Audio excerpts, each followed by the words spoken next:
e tjerë e tjerë.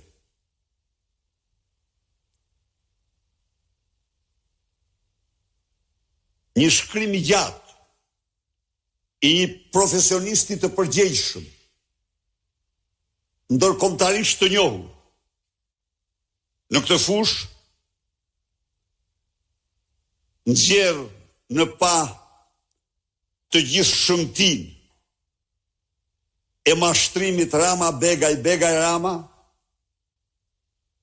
të cilët përdhosën kushtetutën, përdhosën moralin e shtetit shqiptar, mashtruar shqiptar dhe botën, duke emëruar një ministre, një bot pa asnjë funksion për korrupsionin, pa asnjë atribut, pa asnjë aftësi. Ky është një krim i shëmtuar. Kushtetues. Kjo është një damkosje tjetër e imazhit të Shqipërisë në Europë dhe në botë. Sikur të kishte minimumin një nonagram moral, Edi Rama, pas zbulimit të këtij skandali, duhet hipte menjëherë dorëheqjen. Do të pasonte pas tij pengu i Edi Ramës.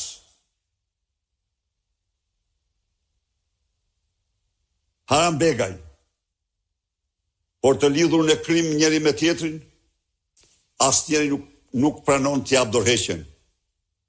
Doje qytetar shqiptar që do të tregojnë vendin këtyre mafiozëve që tallen, që shtrojnë Shqipërinë në një tallje botërore.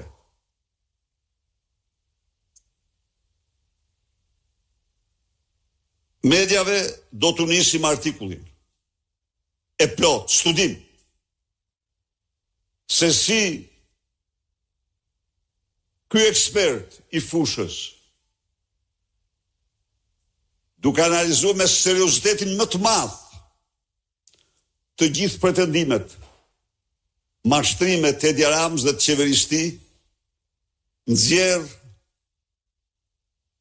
se diella është një botë bosh, pas një ndërfaqe, pas një komunikim, me asgjë, thjesht një figurë e veshur me rroba kombëtare të një artiste të njohur, që edhe ajo i ka hedhur në gjyq për të drejtat e saj. Diella është vepër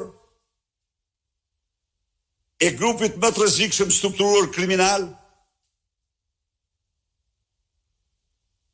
Edi Ramës dhe lindave të Akshit, Ergys Agasit dhe Ermal Beqirit.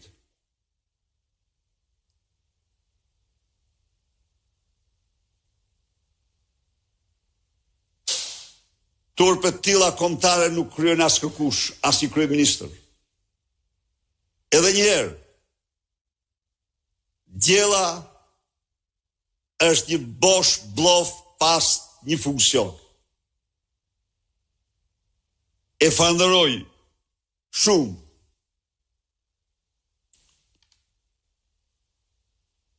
studiosin, ekspert e mirënjohur, i cili përzgjodhi të bëjë një punë shumë voluminoze, të çmuar, për të hedhur dritë mbi një mashtrim ndër më të mëdhejt e kohës, mbi një mashtrim të mediave ndërkombëtare nga Edi Rama, mbi një mashtrim të institucioneve ndërkombëtare. E vërteta është se deklarata pozitive u bëndën nga institucione shumë serioze, sepse nuk mund të shkon të mendja se një kryeministër i një vendi mund të arrinte të mashtronte në proporcione të tilla. Ndaj dhe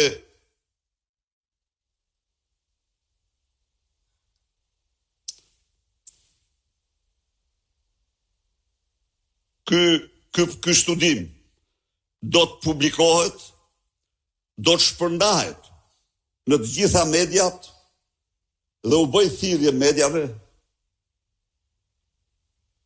të japin kohën e merituar që shqiptarët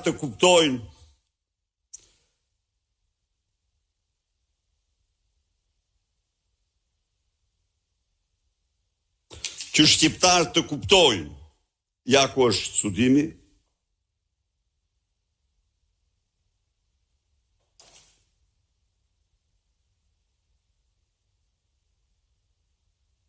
ja ku është zbërthimi, po do ja unisim ju. Do t'ja unisim. A, bravo. Enzo. Ja ku është. Eja e njësë blind spot. Njësë e verbër.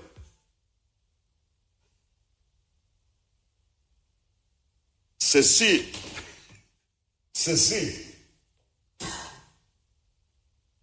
voti antikorrupsioni në Shqipërisë nuk mund të shoh as parlamentin e tij. Nuk hap do tapi, se s'ka ndërfaqe, se është këjsisht formal, se është këjsisht bosh, se s'komunikon me asgjë.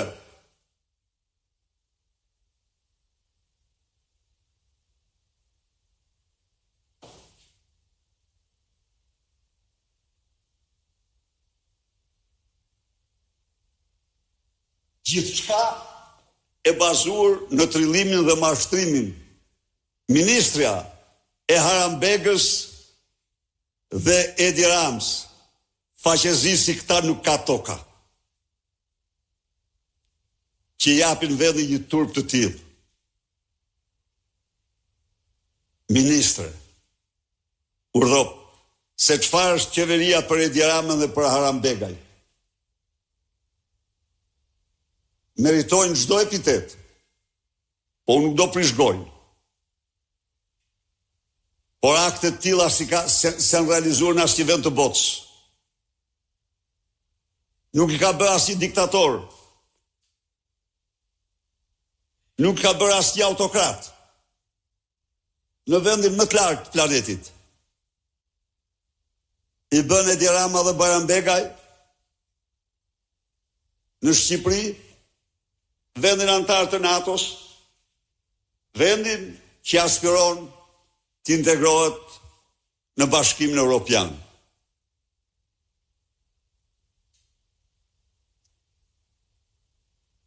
Ju bëj thirrje mediave dhe ekspertët IT-s ta studiojnë këtë ekspertizë të shkëlqyer të një autoritetit vërtet